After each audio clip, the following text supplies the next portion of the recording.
Ladies and gentlemen, a Zimbopreneur bringing to you the digital experience of learning. And we're continuing with our online animated Maths Ordinary Level course. Now we are solving triangles. I've called it solving triangles because I want to bunch a lot of topics into the whole experience. So when we're solving triangles, we'll be doing 5 to 6, 7, 8, 9, 10, if not 10, topics all at once, because when you're writing the exam, you'll be solving a triangle. It's not about the topics, right? So we have divided these solving triangles into two, right? Solving right-angled triangles, which are triangles with 90 degrees, right? And then the other half is solving non-right angle triangles.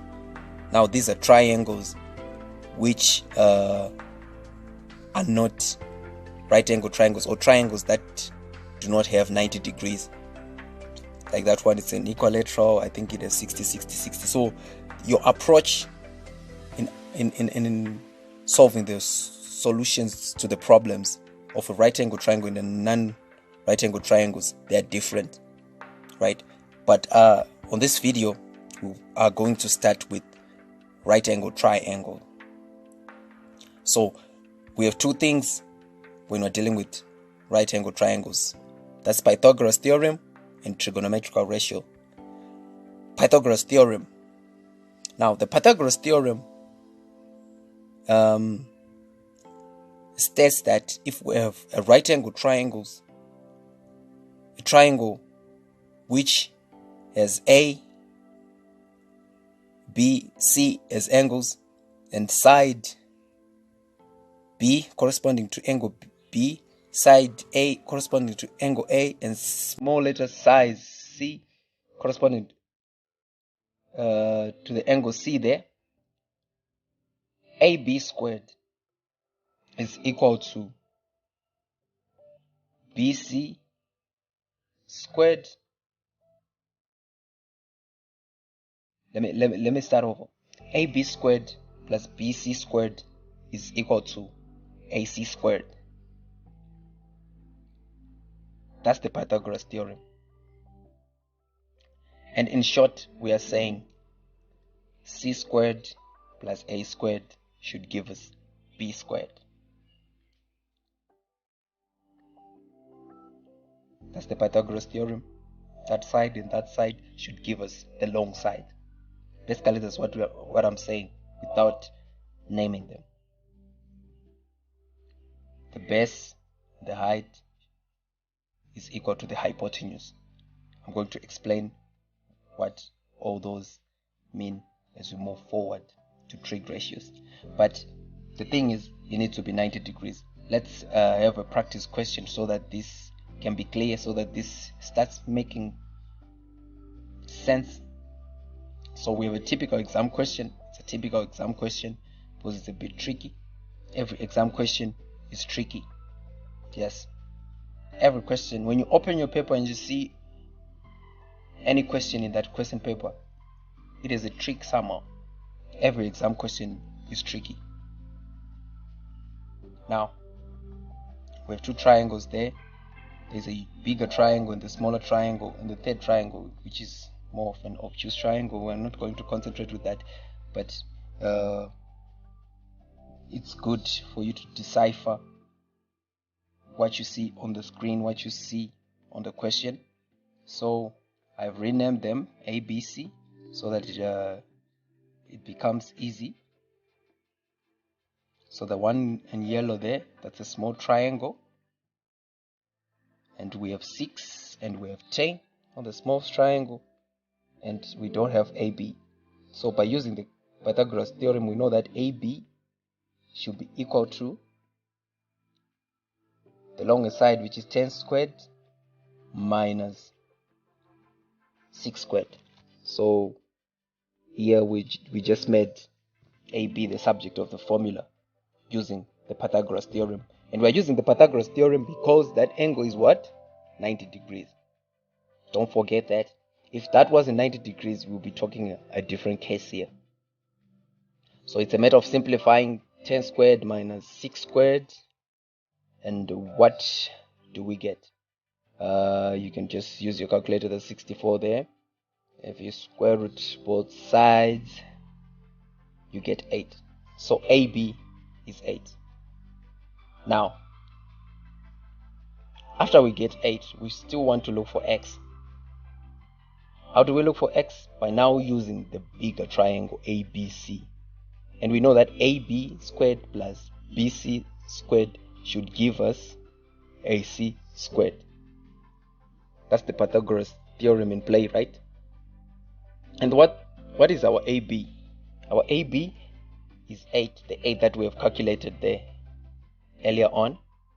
8 squared plus BC. BC, we don't have the whole figure, so it's 6 plus x, right? Squared is equal to AC, and AC, we all know it's what? 17 squared. So it's now a matter of factorizing, simplifying, and then factorizing.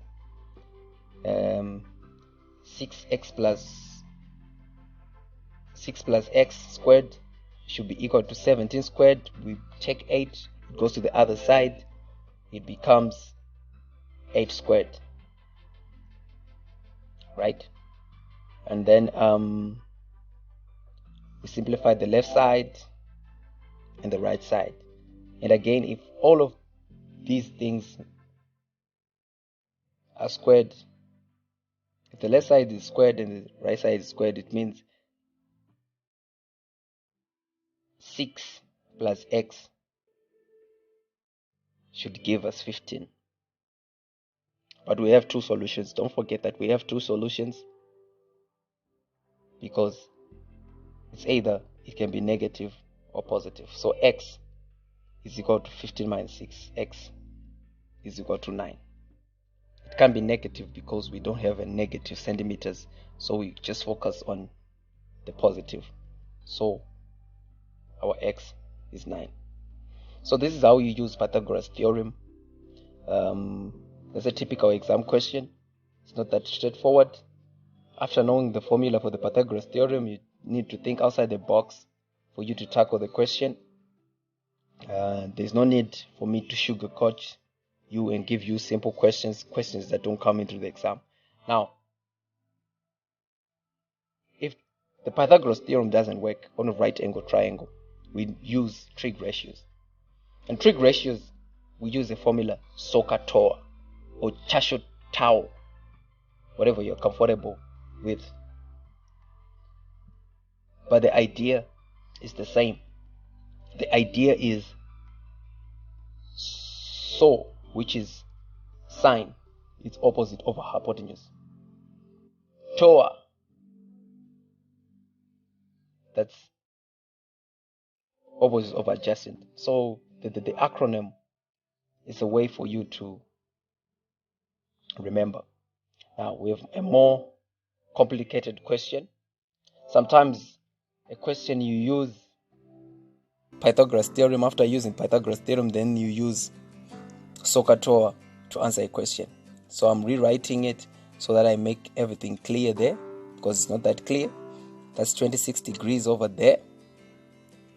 Now, on this question, we cannot use Pythagoras theorem. Clearly we cannot, because we only have one side. So we're going to be using SOHCAHTOA, depending with the information that we have available. So we're going to pick a trig ratio depending on what we have at disposal. But the trig ratios are like this. Sine A is equal to opposite over hypotenuse. That's SO for you. And then the CA, that's cos, is equal to adjacent over hypotenuse. That's the SOHCAH part of it. not the car, the one that you drive, the car, CAH. And then the tower, that's tan. Tan is equal to opposite of adjacent. Yeah, that's the tan, not the tan, the color, right? So these are the formulas that you use on a right angle triangle, depending on the information that you have at disposal, right? So it will be more like you are solving a puzzle. Okay, we have this, we don't have this. What if we have this? What is problem solving? Mathematics is all about problem solving. So we have a question, a triangle there. We have A, and A, that's the opposite side. So when we are saying opposite, it's the opposite side of the angle A. And this is the adjacent. It's the adjacent side of that angle A. And the hypotenuse is always the longest side. Okay? In case you are wondering, okay, if you are saying tan is equal to opposite of adjacent, where do you get the adjacent? Where do you get the opposite? Where do you get the hypotenuse? The trick is hypotenuse is the longest side. Adjacent is adjacent to the angle. Opposite, it's opposite that angle that you have, depending on the triangle in the question, right? Hopefully we are moving together. If not, I don't know what else I need to do to you. Maybe you need a thumping. Yeah. Sometimes people just need a whip. Even Jesus whipped people in the temple. Okay. Sorry for digressing. I'm getting overexcited. So we have A, B, C, and the side A, side B, side C, all opposite to the angle. So let's say we are using sine A. Sine A will be equal to opposite over hypotenuse, that's A over B. If it's sine B, the opposite side of B will be, it's 90 degrees. You don't need to stress yourself about that. So that's the summary. That's how you use the trig ratios. Now we go back to the question at hand. How can we use the trig ratios? Like I said, every question, read the question, because there might be information on the question which is not on the diagram. So you are calculating the angles. Now, that's 90 degrees, that's 26. So clearly we can get 64 there. We don't need to think about that. That's 45, and that's 45 because we have 90 degrees. It's just a matter of filling in before you calculate.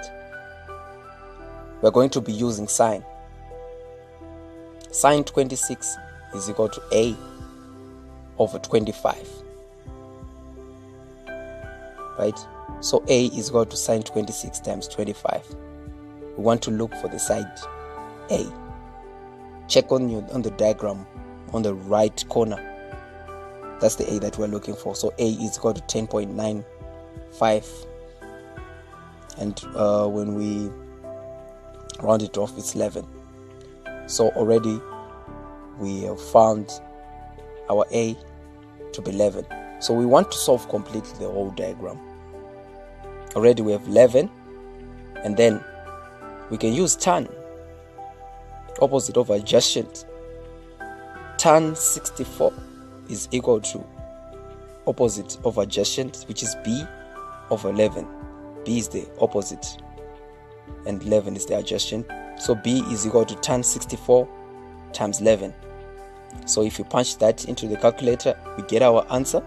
We find that B is equal to 25.5334226, and we round off that, we get 23. So B is 23.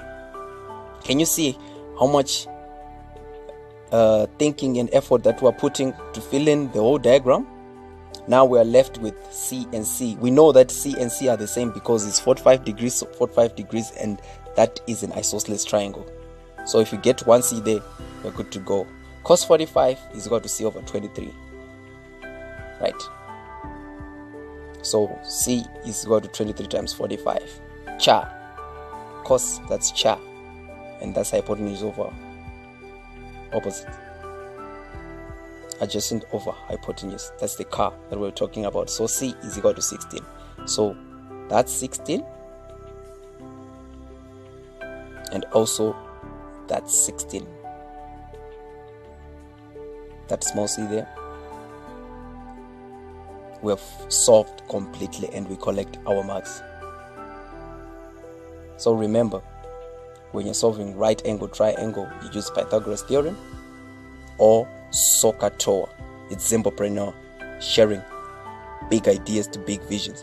Now, you can start learning online using Zimbopreneur only by subscribing and pushing that notification button so that every video that we post, you are well informed and you're good to go.